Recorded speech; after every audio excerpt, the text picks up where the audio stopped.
Hi, I'm Rebecca Bradley. This is the Virtual Crime Book Club. It is Monday, the 22nd of February 2021, and we are discussing The Thursday Murder Club by Richard Osman.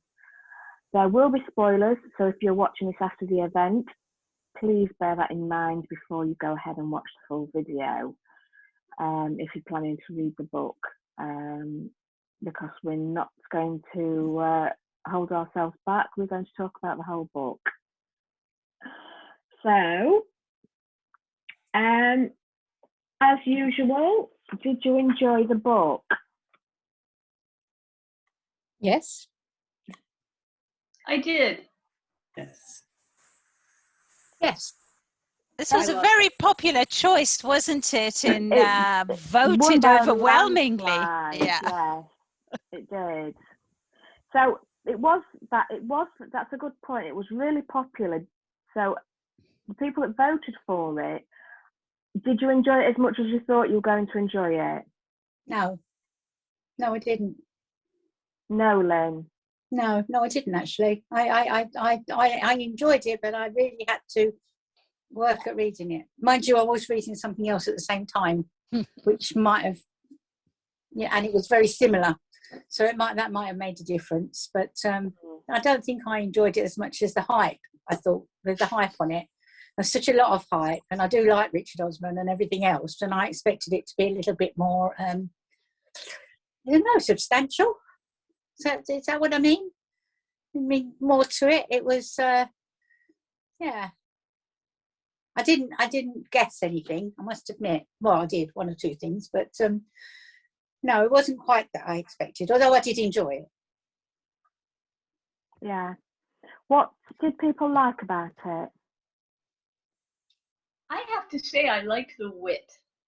Yeah. It was there, and it really lightened the book, but it also did not distract from it. It didn't try to be a comedy. I did like the characters. Sorry, I did like the characters. I thought they were very good, especially as they were nearing my age as well. So I felt quite connected to them, and was really I wanted to know more about them. That was the thing I think that I didn't like about it. I wanted to know more. There. Yeah, I think I like the fact that he really sort of had all these snippets of real life, sort of everyday things that were put in, and you thought, one I can think about is when Joyce, when she went out with her friends before she had retired, that she liked to go into Marks and Spencer's to get her can of gin and tonic. These little bits and pieces of how people really do live, I thought made it very relatable, inclusive is what I was trying to think of. I thought, Lorna, that was my favourite episode in the book, when the two of them go on the train to London to see the daughter, and they come back, and I think Joyce says something like, in life you have to learn to count the good days, or some little line like that, and I thought that was just beautiful. And I thought there were lots of those little touches throughout the book. Clever, lovely writing sprinkled throughout. What I didn't like, Ellen's just she's having to post in chat because she's still struggling with the internet. She's no joy with the internet, but she plans to read the sequels. So she's obviously enjoyed it enough that she plans to read the sequels. Are there going to be sequels? Yeah, he signed up to write another two of them. On pre-order already. Oh, I haven't seen that. Oh, I think I would go for it. I would read them. I just really wanted to know more, especially about Elizabeth. All the little I things. thought she was the least likable character of the four of them, or least unbelievable. I thought, she had too many friends who could just do something, Maybe if we'd have known more about her. I mean, I like the fact that she was very attached to Stephen, and yes, that very much with that. But I did really want to know more about her history, and more about Ron's history as well. Did to know more about him. Okay, Ibrahim was, yeah, all of them really, all of them. Perhaps Who was everybody's favourite characters? I like Joyce. Yeah. Joyce was my favorite. Yeah, me too. She kind of like flies under the radar, kind of just very quiet, kind of in the background, but knows more than she lets on.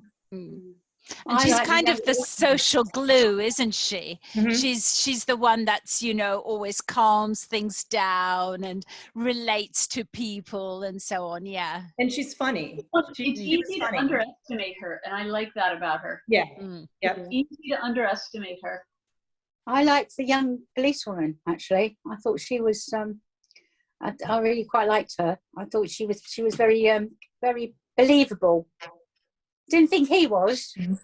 Thought he was a little bit her boss. But, yeah. Yeah, but I thought she was very believable. But so I think she probably was my favourite. It's difficult to choose just one. I mean, I quite like Bogdan. Yes, so did I.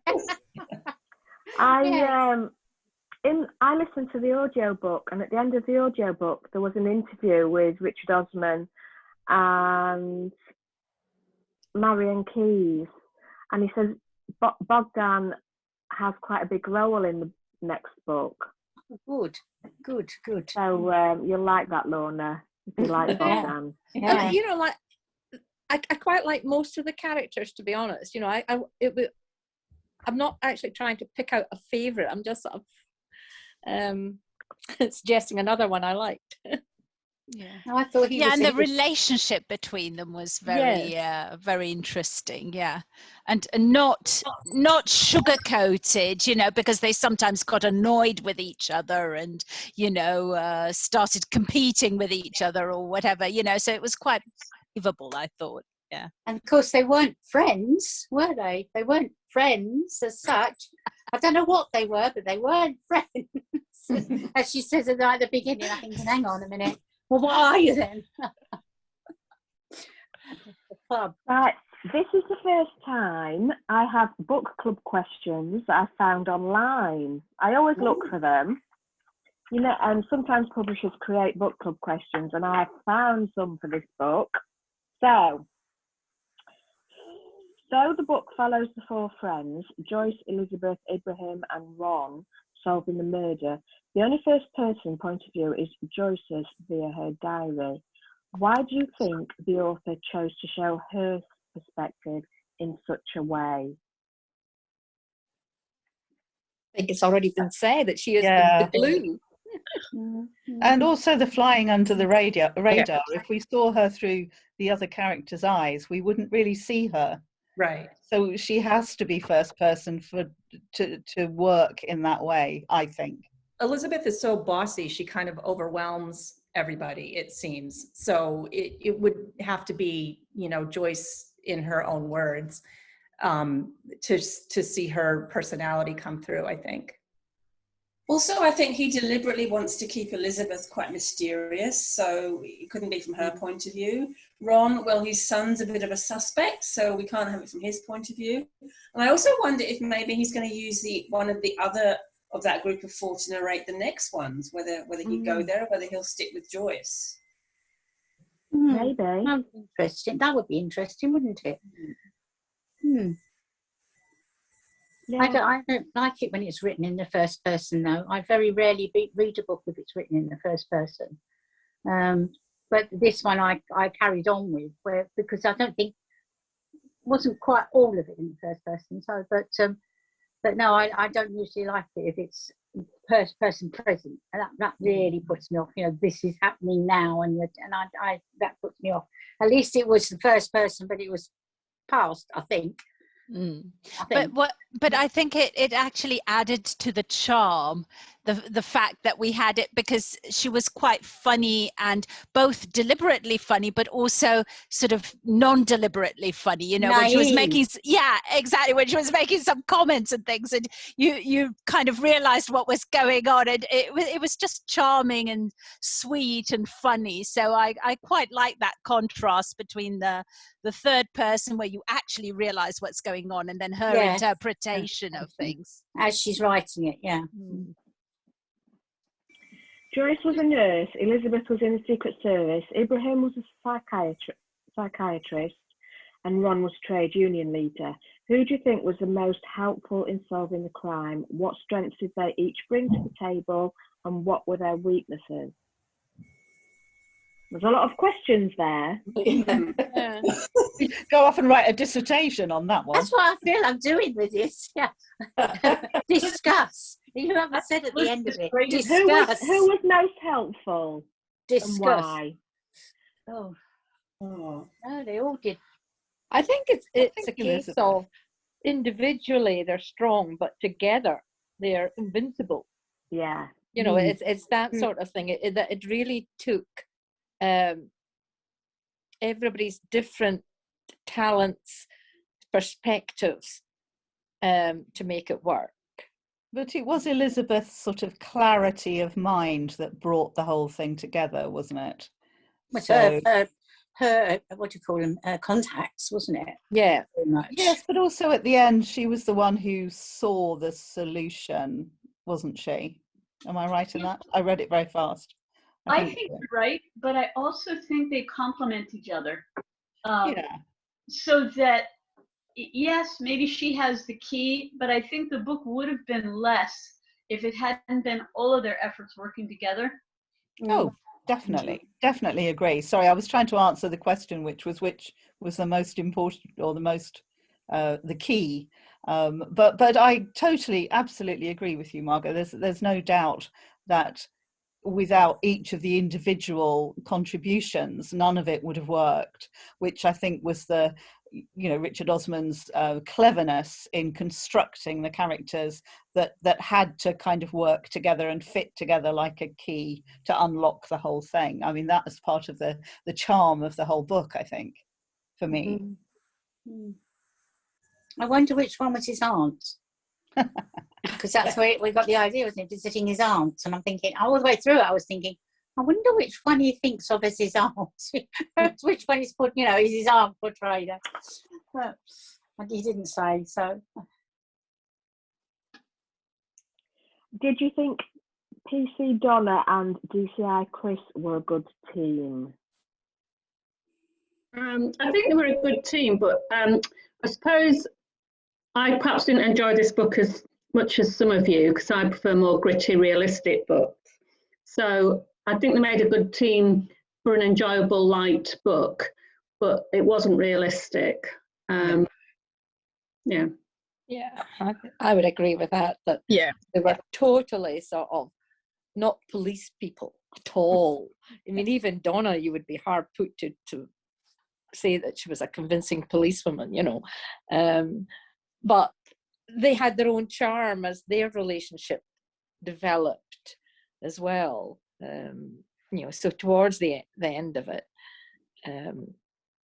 they played a bit the straight man and woman of, like, in a Miss Marple mystery, right? Yes. Police person, and Miss Marple runs rings around them, and it was kind of these four people were running rings around the police, which kind of added to the humor of it. But yes, it wasn't entirely believable that they would get away with all of that, but yeah, it was funny. So did it work that he had police representatives in the book when it was a book about 4 pensioners solving crimes? We had to have some sort of police person, because they'd never have taken it to the police after. I mean, how would they have taken that to the police after if they hadn't had them actually feeding them stuff as well? I don't think that would have worked. Do you not think that Donna particularly was there as this younger person, you know, a foil to the residents, of this retirement village. Definitely. Sorry, and she also is the only one who really sees through this act that these four people have. I think when Chris first goes to retirement village, Ron's sitting there in mismatched pajamas with dress shoes on and his mouth hanging open, and he's exactly what Chris expects to see. You know, Donna is the one who really sees through all that and is able to make that connection with them. She'd already met them before, though. She knew Ron wasn't like that. Yeah. I do think there's something, I hesitate to say cynical, but there's, you know, these characters are constructed very much to fulfill a function in this extremely cozy, rather unreal, but you know, sort of familiar slippers and cozy shawl sort of way. And I think that the author has been quite clever in constructing these characters, but you can almost see the construction, which takes away a little bit from my pleasure at reading them, because they feel a little bit too constructed to fulfill a role. And I think you're right in that, you know, Donna is the younger woman who does have some sort of clarity of vision as to what's going on, but she's also, you know, she's the protege, if you like, isn't she, who's sort of being helped to a solution by the people who really know what's going on, which of course are the older people, and it's, yeah, I think it's cleverly done, but not to be confused with real police work or the real world at all in many ways. It's fun, I think. No, I don't think he ever intended you to think of it as anything real at all. I think it was completely tongue-in-cheek. But I think it was his way of saying, of sort of putting out that it doesn't matter how old you are, you still got it. And I think that's what the whole of the book is about, the fact that it doesn't matter how old you are, you know, you once had a youth, if you like. You were there once upon a time, and you've never lost it. It doesn't matter if you're 100, you'll still feel 17. You see what I mean? That sort of thing. And I think that's the whole sort of, I think that's his whole thing about the book, is it doesn't matter how old you are, you still got it, and you can still run, you know, do what you want, basically. Run rings around people if you wish. Yeah, and I like the fact that because it wasn't just one old character, because you sometimes get that in books and it's just the one, and it sort of is a bit stereotype, you know. Oh yes, it's the nagging whatever, or the, you know, interfering, you know, older person. But here, because they were all such different types of people, it gave a bit more variety, and it showed, you know, actually there's a lot of different kinds of older people, and they all have something valuable to contribute. So yeah, that was good. That was well done, I think. Yeah, the fact that everybody who lived in the place had some sort of past, if you like. They, you know, they were doctors, they were scientists, they were, you know, and their minds were still there. Well, their bodies were still there, their minds were still there to a certain extent, but you know, that didn't mean to say they were non-entities, if you like. That, like, I think a lot of youngsters actually look at older people and think of, you know, they don't consider that we were once their age, I don't think. Do you think that effect was actually, you know, enhanced by the setting? Because this is a very luxurious home for the elderly, isn't it? I mean, this is not your average run-of-the-mill assisted living program, but it did mean that the characters did all have a rather more sort of professional past, and obviously, you know, in Elizabeth's case, an extremely high-level professional past to draw on. And I wonder if that was a sort of deliberate thing as well. To say that, you know, that's what that's the sort of thing I'm trying to say, that we, you know, the people in these homes are not all just old people. They are people who, you know, as you look at them, but they are people who've had a past of some notoriety, if you like, or some, you know, I can't say what I want to say. Perhaps they're just not ordinary people. I mean, I'm looking at you there, and I haven't got a clue what any of you do. And I think it's very much that with younger people and older people, that they look at you and you're just an old person. You know, and this book, to me, sort of brings out the fact that you're not just an old person. You have a past. You've done things that they probably never even dream of. Can you see what I'm trying to say? Yeah. Finding it a bit difficult, but there you go. We are the sum of our experiences. Oh, is that it? Oh, that sounds good. You explained it very well. Yeah. Oh dear, I better go now. But I think also the choice with the luxurious, because I was thinking, wow, I don't think I've ever heard of, you know, there might be one or two in the whole of the UK, but I don't think there's ever one that is quite so luxurious that I've ever heard of.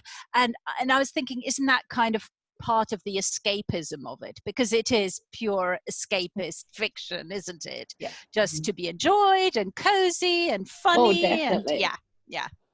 Yeah, I think I was trying to take it a bit too much seriously, because I do prefer gritty stuff, but I did like the light-hearted stuff as well. And I think some of his red herrings were good, because I nearly thought it was Joyce at one point, because I can't remember. I thought it was Joyce at one point. Me too. If I'm correct, but right at the beginning of the book, did he say something like, not everybody's telling the truth?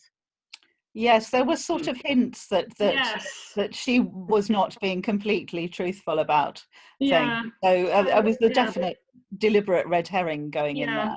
So I did like the red herring. But on the other hand, you know, they didn't even bother to interview the first guy's wife, which I thought was completely unrealistic, because she was actually about to arrive at the house when he got killed. What was the first guy called? Oh, Tony?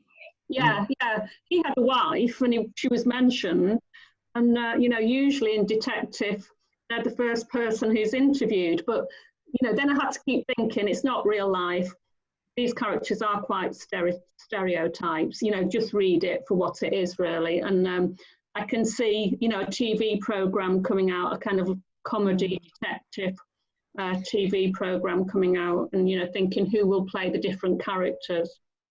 Perhaps we're reading too much into it. Perhaps it really just isn't on the surface funny, you know, the book that we to enjoy, as opposed to dig down into it deeply. Perhaps he didn't even mean it that way. I don't know. Yeah, no, I don't think he did. I just don't think it's particularly my cup of tea. I certainly won't be reading the second one, but I probably would, you know, see what the TV program was like and see if, you know, the characters were represented as I remembered them in the book. Yeah, I mean, Ellen it's almost like... Sorry. Ellen asked on the chat a few minutes ago now, was the police work realistic? No, the police work obviously wasn't realistic. Though obviously they would be quite charming to 80-year-olds who were after their attention that way. So there was some realism in the fact that they'd be treated as well as they were in the book. They wouldn't just be shut down, but they wouldn't be given the information that they were given. I mean, there's also the moral thing is that Bogdan, what's it called, Bog, whatever his name is. Yeah, he's got away with murder. So it'd be interesting to see in the second book if that's rectified in any ways. Yes, he was very nice to her husband, but he did murder two people. I think that's one of the key things about a lot of kind of very cozy writing is actually that you're not meant to care about the victim, and therefore if the murderer does get away with it, as long as they're, you know, behaving quite well, really, and likable, you're sort of almost inclined to let it slide, because it's so far removed from reality. I mean, I'm a bit like you. I don't read this cozy. I like cozy, but this was, you know, super cozy to me, which is not my cup of tea completely, and I probably wouldn't read the next one either. But that's not to say I didn't enjoy it for the sort of warm bubble bath feeling it gave me. That was lovely, but I just think trying to connect it with anything real in the way I would a thriller. It's just, you know, it's like trying to mismatch things together. It's not meant to be interpreted that way, and therefore perhaps, you know, it's not, perhaps these questions that the publishers come up with aren't the best questions. I don't know, but you know, it is enjoyable for what it is, in the same way that a Fry's Turkish Delight is enjoyable for what it is. It doesn't mean to say you want a lot of them. Well, the funny thing is that recently I read the Marlowe Murder Club. Is that the name of it? The Marlowe Murder, I think, club it was as well. Club, yeah, which is Robert Thorogood, the one who created Death in Paradise. And that also has kind of a similar premise with although they're not all, they're three women, they're not all, I think one is older and the others are kind of middle-aged, and you know, cozy, and you know, so it's kind of a very similar, it must have been a pure coincidence that they kind of published at roughly the same time. And with that one, I didn't enjoy it as much. So I thought that this one had more charm and wit. That one felt too much painting by numbers, you know, and it was kind of too obvious. Although here I have to say the solution kind of came a bit left field. I felt, you know, it was all going in a certain direction, and then suddenly, what? Where did that come from? I don't know. Was it just me who felt that? No, it was me too. Yes, I maybe it's so contrived. Yeah, but then the whole thing was contrived, really, wasn't it? But again, I think I would argue that this probably shouldn't be classed as a crime novel. It's a comedy of manners more than about the crime. Yeah, I think so. Crime is secondary, almost. You know, to. There's another book that this reminded me of that I read a couple years ago, which is not a crime novel. It's called The Secret Diary of Hendrik Grün, 83 and a quarter years old. Oh, yeah. I don't know if you've read it or not. Yeah. A couple of you have.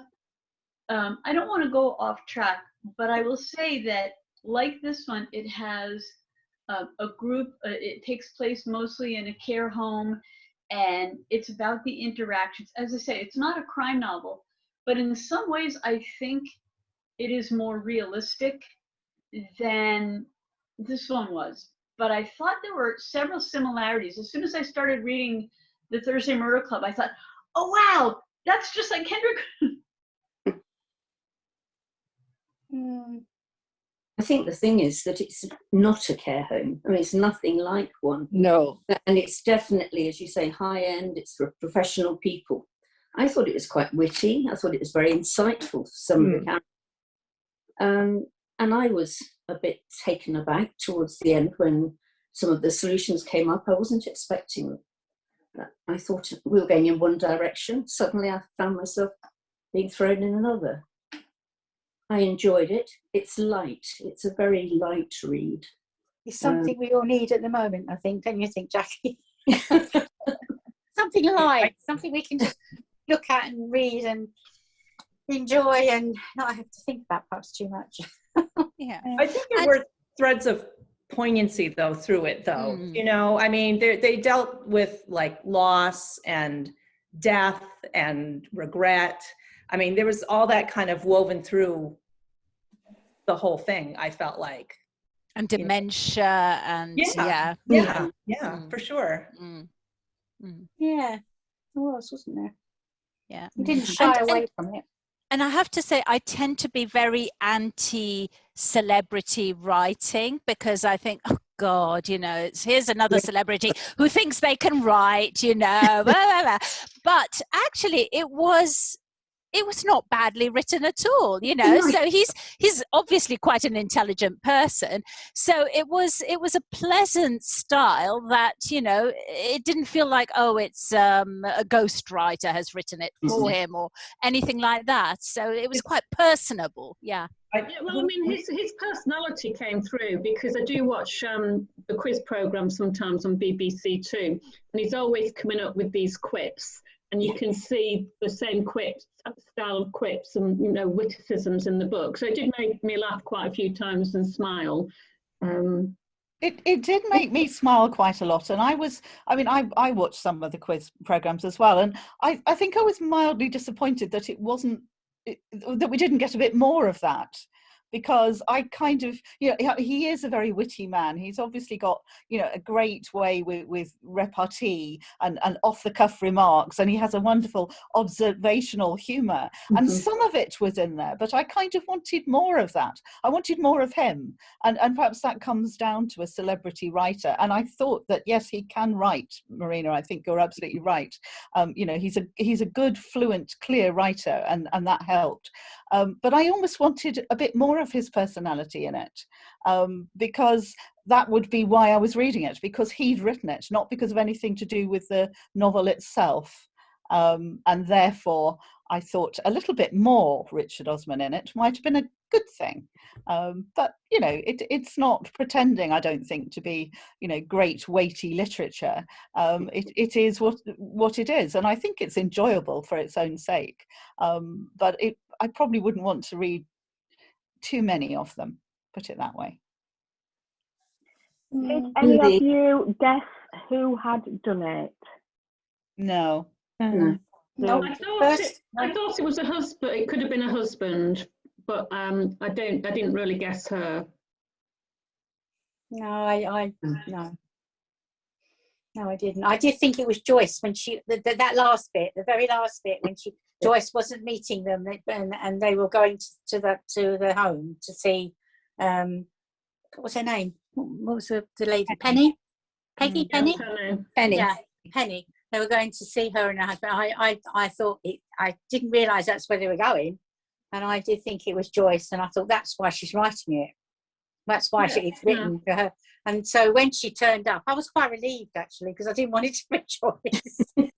So when she actually turned up, I was quite relieved, yes. That was the best red herring. And Chris, the policeman, thought it was her as well, didn't he? Because it was just a line before that, and he started wondering whether it was her.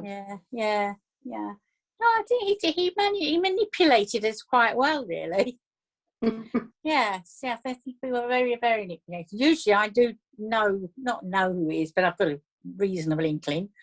And I must admit, I didn't have any inkling at all, that at all. Didn't even cross my mind. So, yeah, it's beat me there. Rebecca, you said you listened to this an audiobook, which is what I had done. Now, when I first started listening to it, I got totally confused because there were so many characters being introduced all at the same time. And obviously with an audiobook, you can't just skip back and forth the same. Did you find that?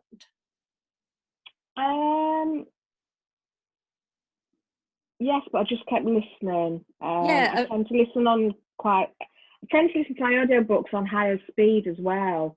So it just go speed, characters are introduced quite fast.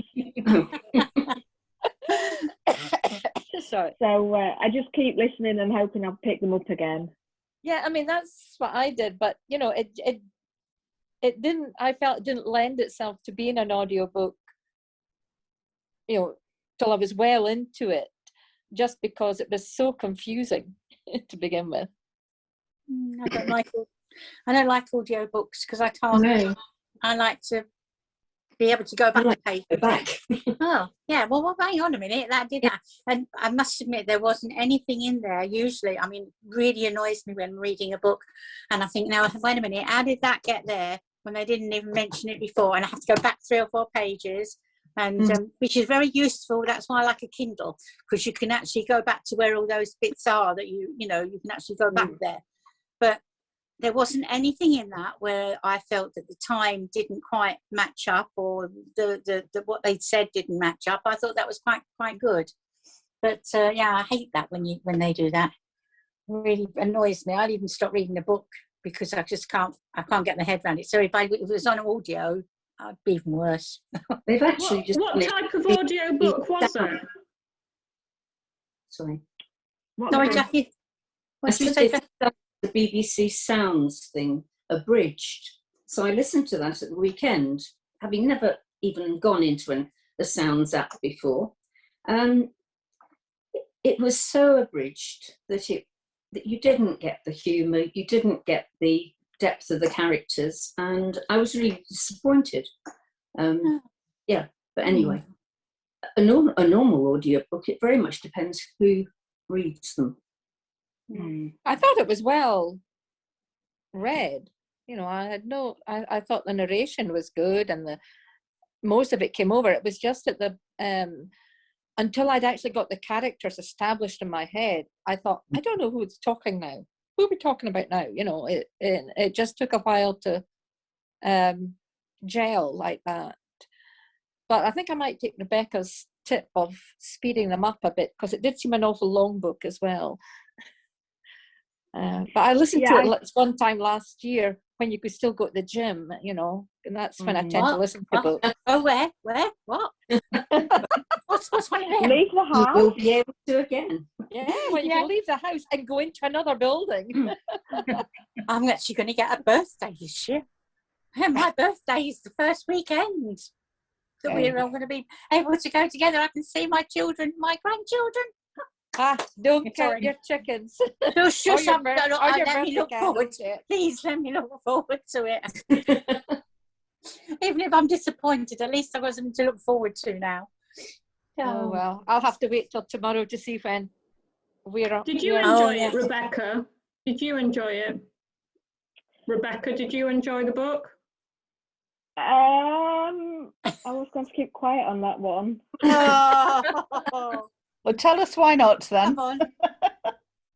Fill the beans. It was just so dull. I just don't. I can't get on with cozy crime. I just can't. It's just too slow for me. It just feels like nothing's happening. I'm sorry. Oh, why should we be sorry? It's good to have different views. Yes, obviously. No, at least you're honest. No, but I'm just here to gather everybody together, not to give my point of view. I'm just here to gather everybody. And you're part of it. No, you're not getting away with it that part. No, you're not getting away with it that way. But you see, I think for quite a lot of us, Lynn was saying, and I don't either, and was it Cynthia as well? We're saying that we don't read cozy crime, but you know, just every now and then it's, you know, it makes a nice change. And also I think Margot's absolutely right that if you think of it more as a comedy of manners and don't have high expectations in terms of the crime and investigation aspect of it, then it's fine. Yes. Yeah. It was just really hard work to get through it all. But I was reading two at the same time, so I did. I think perhaps I had to do that. Perhaps I did. I don't know. I was reading, but it was another cozy one as well, and I did get confused quite often. There were quite some similarities, and at one point I was dreaming things and thinking, "No, hang on, that's not that in that book. It's in that book." I'll not do that. I will read two books at the same time, one on the Kindle and one on audiobook, but I'll make sure they're different genres. Yeah, well, it was it. I was reading them, one on the Kindle and one on the book, and no, it didn't work. It didn't work. So I'll not do that again. No. So, does anybody have anything else they want to say about the Thursday Murder Club? I would like to say that from the back of the book, I was expecting something that was exceedingly funny. There was wit in it, there was humour, but it certainly wasn't diabolically funny. Yeah, Belinda Bauer, such a pleasurable read. I laughed my arse off. Adam Kay, funny, clever, making British. But then, as we all know, all these blurbs are taken out of context, you know. I mean, she might have been saying, because I could say I really did kind of, I never laugh out loud at books, but if you think about that scene where they're trying to stop the digger from digging up the grave, and everybody's taking out their picnic chairs and their tables and all that. You know, she's maybe just making a comment about a bit like that. Yeah. You know? Yeah. It's, but I can see things like that happening. Yes. Oh, yeah, yeah. Everything that happened. I'd be there. I'd be there with a flask of tea, no bother. I'd be there, change the gates. Anyway, I'm willing to place a bet that within a year or so we'll hear that there is a TV series sort of deal, and it's going to be possibly some of the cast of the Best Exotic Marigold Hotel or something like that. So shall I place my bet now? Anybody want to bet with me? Against it? He got a TV deal, Marina, before it got published. Oh, did he? Oh, Okay, so there you go. I didn't even know that. Yeah. I mean, I can see it being a really nice Thursday evening kind of TV watching. Yes, that's true. Bit like the one that's on at the minute that they're going to do a new series. They've got a new series of McDonald and whatever. What's it called? McDonald. I did like that actually. It was, yes, it's very good. Very different. Yeah, we watched it. Which one's that? It's the detective who he's been on the. Pardon? The old one. Yeah, he's not done any detective work, has he? Really? He's absolutely quite brilliant. And then there's her who's all over the place. And she's got to make him take early retirement, but she's not going to. She's going. Sorry, what is this called? McDonald and Is it Dodds? Dodds. There was a series last year. There was certainly last year was a series, and they're repeating that now because there's a new series carrying on from it, I think. So, but it's really quite good. It's just, again, it's a cozy type thing, isn't it? So. Yeah, it's a bit like Murder in Paradise, Death in Paradise. I like that. Isn't it? Yes, I like Murder in Paradise. Yes.